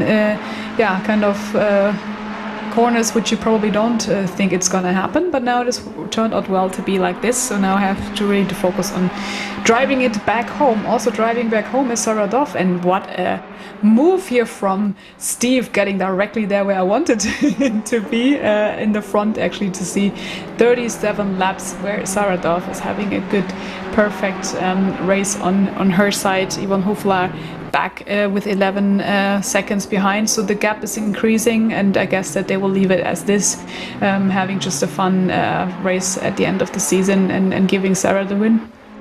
Yeah, for sure, and I think that is exactly what we will see from that. Obviously, that means that if I'm right in saying the R8G esports machine, if they finish in second place, then that means that they get 21 points. And by my very poor mathematics, Laura Loft, that means that they secure second place in the championship, because they would move up to 107 points, meaning that Grip Hacks Engineering would be relegated to third in the championship. So although it's not a race win, oh my goodness me, that was an absolute send up the inside for the Triple Eight of Sarah Johnson there on Mia Svensson. That is a nice little bonus for the 150 of Yvonne Huflar and Chris Hartfeld to reward them for the season. And that was almost pretty much a replica of what happened with Martin Edwards about 2 laps ago there. Mia Svensson here and Sarah Johnson, it's safe to say, knocking lumps out of each other here, Laura. Yeah, and they try to do this for the last 1 minute and 26 to go. It's, as you said, pretty sad to see that now we are so close to the final one, but I guess some of the drivers are pretty happy that we have that now finished for themselves and getting the medals home and also the Champions trophies. But yeah, great to see that we have the best race so far, I can definitely say, and thanks to all the drivers out on track. This was pretty amazing, and Sarah Johnson still in 7th place, having maybe the chance still to chase down, but also leaving it maybe like that to just gain the points and being happy with the situation. And I hope that actually one of the drivers and also some teammates try to make a photo finish for us even when they cross the finish line. But I guess it's going to be like completely a hard attack where we just look at the replay for Sarah Moore in the Wild Things Racing team, probably riding a bit off track here. Ooh, that was kind of wow. That was close. That was evasive action at its finest. Split-second reactions there in contact with Sarah Johnson and Mia Svensson, and we saw what happened there. That was, yeah, not the best. Yeah, what can we say? Anyway, let's turn our attention to what matters, because this is it. Sarah Dove, an exemplary figure from start to finish this season for GTWR R8G Female Racing, along with Mira Evergarden and the rest of the team at that number 1 GTWR team as well. It has been an amazing outfit for them. Andrea Capoccia as well has been a huge part of this season, stepping out at the last minute today. But there we go, Laura Luft, your race winner, Sarah Dove, takes it across the line. Whoop, whoop. We can only say congrats. This was a brilliant drive. Also, Yvonne Hofler in the last meters around the corner, and hopefully she's just also happy with this kind of place. They just went down there, and the next one in line is Sophia Ronwen on the 3rd position. So brilliant drive from all these teams, because they have just really epically trained together and made it work. And then again, another teammate we know, Esmeralda van den Aalt, coming in 4th position, where Celine Witcher, congrats to her, just finishing in 5th, because this turn is not a problem for her at all. Turn 1 Racing, also huge fan base out there, and congrats for winning and being so strongly minded today, especially driving this back home in front of Sarah Johnson, coming back in 6 and 7, and also a close one here with Mia Svensson, Ava de Andrade finishing in terms of the 8th position, and now we just look at the last meters, and it's great to see that we have now nice also the fireworks in the back, which is actually now some very fancy colors. We see here is Heather Rangsetter coming in 9th position. This is the finish for them, also for Beta Bocenska, and also in Althea Book finishing in 11th place. Really, really great drive here from all the females and the males on track, and depending on whoever you are, it doesn't matter. You can definitely see that they all have fun, and we can only say it was a great season, and it's getting kind of emotional. And then what we say, hopefully some of them back on track the next season, and hopefully new joiners as well. So if you have any questions, just don't be shy, ask your teammates and also the other drivers you have seen right now. Probably you have already one you be like a super fan of at the moment. Just ask them, because they're happy to just give you some tips and also bringing you into their teams maybe, because that's what we have definitely seen. Many teams are now not only with 1 or 2 drivers, but also sometimes with 5 or 6 teams on the grid. So this is great to see. And we can also say thanks to the Jet, and we can definitely now look forward to the nice interviews, David, where we can see them cheering and hopefully being completely happy with their results. Well, Laura, since it's Christmas, it's the final More Female Racers, I'm just letting you do all the interviews tonight. I'm just going to throw you under the bus. No! So while we wait for all the drivers to come in, I mean, I have to echo those sentiments. I mean, again, a heartfelt congratulations to Celine Witcher. A very, very difficult night for her racing, and a very, very well-deserved result on that. But let's get to having a chat, because we have to speak to our AM winners, and we get to say they're AM champions. So let's bring in Sarah Fair and Rydian Lloyd Davis. A very good evening. Firstly, well done on the race win. That was a pretty awesome night out for you two. It rather was. I mean, for the it's just typical for us to save our best performance for last. Sarah, we'll come to you first, because obviously you started and finished that race. We'll talk about the race first. What was that like out tonight at Donington? It was great. I really enjoyed myself. It's the first time I've ever set a personal best in quali too, so I don't know, everything just came together and it was a good race. I think overall it was really, I didn't see many penalties. It seemed quite clean. This was a good end to the season, I think. And then Rydian, obviously you took over in the second, or for the halfway point. Sarah left you the car in a very, very good position, but you were really on fire today. Donington, I've got a soft spot for Donington.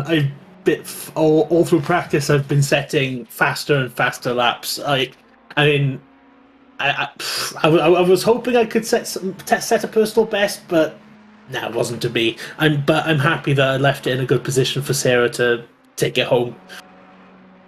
And on that note, then, as you came over the line, who was screaming louder? Was it you, Rydian, or was it you, Sarah? Oh God, I wish we could say we were screaming. We're both. Yeah, we're both unfortunate. Well, Sarah's had her booster jab for COVID. Oh. I'm recovering from COVID. So we've been so this race was doubly hard because we're both a bit under the weather. Things got a bit blurry at the end, but we did it. That's what's important. I'm very happy. Do you know what will make it even better for you guys? How does it sound? Class champions. It's fantastic. A great way to end the year as well. Early Christmas present. Excellent. So Team Angel Cake reigning MFR champions in AM. That's it, picking up and setting the bar very, very high. Listen, congratulations. Enjoy the Christmas period, and thank you so much for an amazing, amazing championship. And thank you all for your amazing commentary throughout the whole season. Absolute thank you everyone pleasure, for watching, guys. and for Team Cake and everything. Thank you. Awesome stuff. So there you go. Rydian Lloyd Davis and Sarah Fair taking your AM championship. Awesome stuff. Let's move up to Pro-Am, because in Pro-Am we've got the 205 of Elita Indriani, and also in that car is Wojtek Pavlicek. So let's bring in Elita and Wojtek just now. Luna and Era drivers for the 205, congratulations. A brilliant, brilliant championship. Alita, we'll come to you first. Talk us through how nuts Donington was tonight. Well, it was unfortunate for me because, my internet connection was so bad that I had to skip the qualifying. So I have to start from behind. But yeah, so far so good because we won like the previous 4 rounds. So yeah, by points we're still leading. Not the way I want to end this championship, but yeah, Donington, yeah. And obviously, just before qualifying, there was that concern about your connection. How nervous were the pair of you? Oh my god, I was so nervous. I almost cried, when the race was about to start because I'm not sure I can win this, yeah. I still can't believe I win it. And Vojta, coming on to yourself, you got handed the car at the halfway stage again. It was just a case of having to put in the lap times that you could. How does it feel being the champions for your class? I mean, it feels amazing. Like we had 2 downside during the championship, the Imola and this race, the Donington one. But other than that, I think we did an amazing job. I think that we didn't receive any penalty from the stewards. We didn't have any incidents. That's most important for me. And Elisa is just, the best in avoiding everything. I feel like she's ninja because in all the opening laps, she just avoided everything. So that's what I think win us the championship, actually. Elisa Ninja Indriani, right? That is going to be your name for next season. Talking of, are we being blessed with your return next season? Yeah. Excellent. I'll Nice. definitely come back next season, and hopefully I could make some improvement. Very good. Brilliant to hear. Well, Elisa Indriani and Vojta Pavlicek, winners and champions of that Pro-Am class. Congratulations, and we'll see you back next season. Thanks for having us. Thank you for having us. Wow, there we go. Right, let's bring in our silver class champions. It was a hard fought but awesome affair, right down to the wire for Sophie Aronwin and Matt Muirhead, but they got it done. And wow, right, Sophie and Matt, that could not have been tighter. And despite you being joint on points with the number 15 car on the final round after that final race, you guys win it by class wins. How does that feel?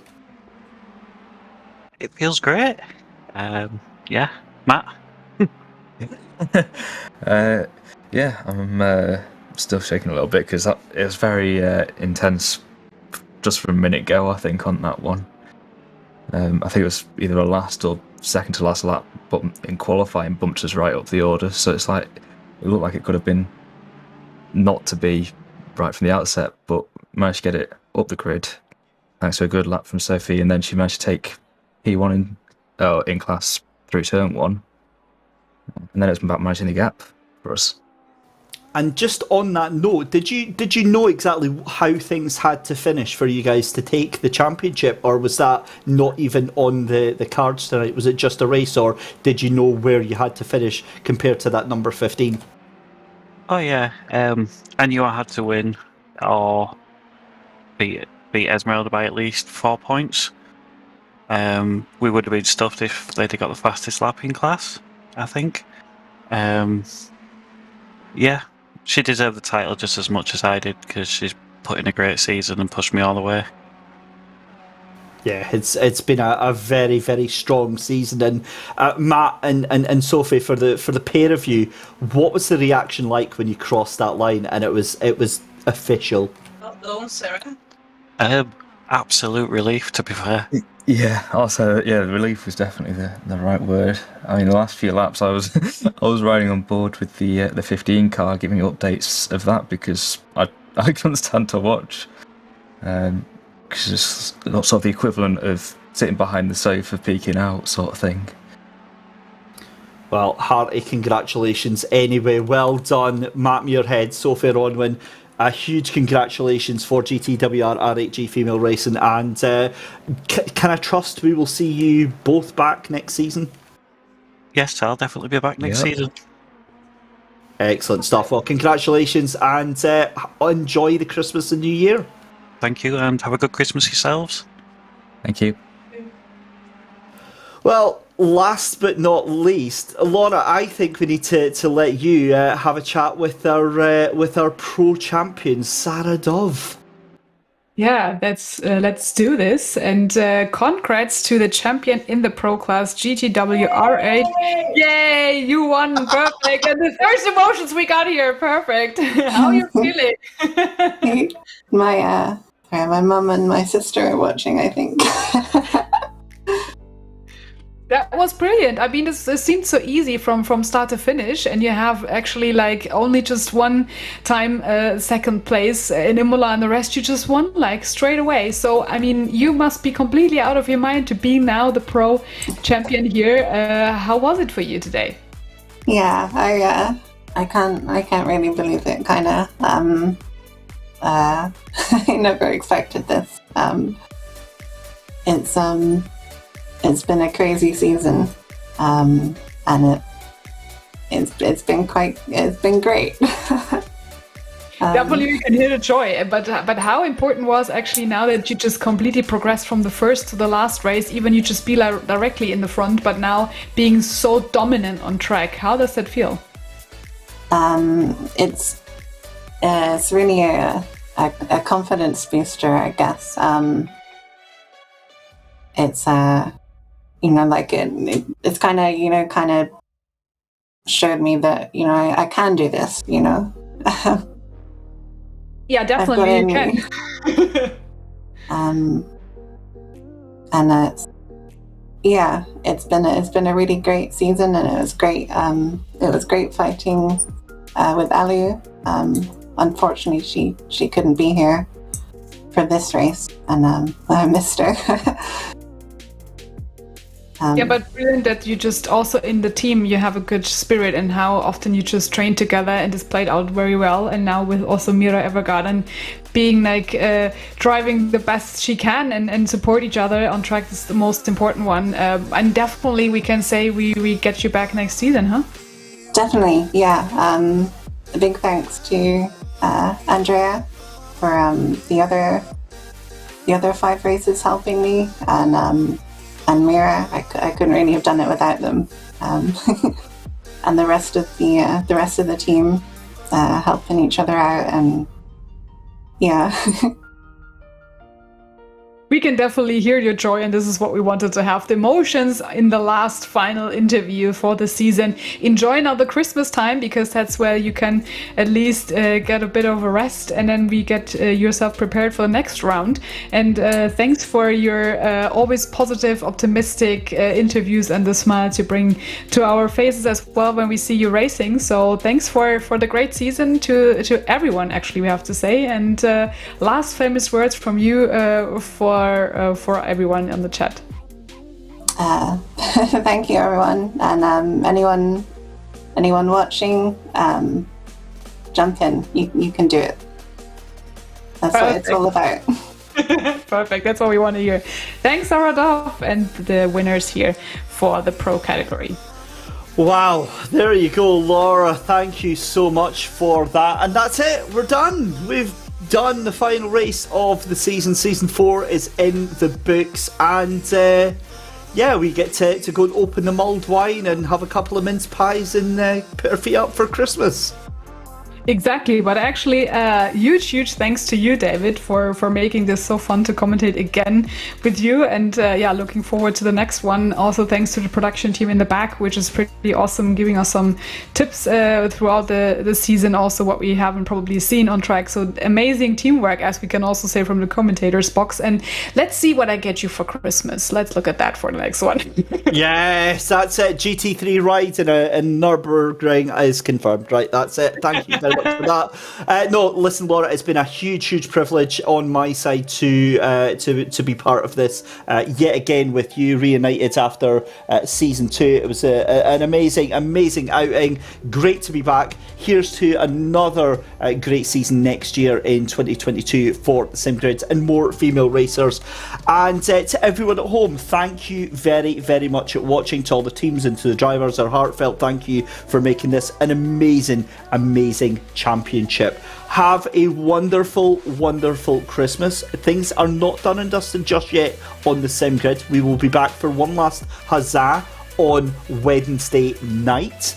And it's going to be a very special 60-minute race taking part on behalf of Coach Dave Academy in iRacing. But a huge thank you, as Laura said, to our production team, to Michael Hamlet, and to our wonderful Steve Proudley behind the scenes on the cameras and giving us all those gorgeous views of the cars.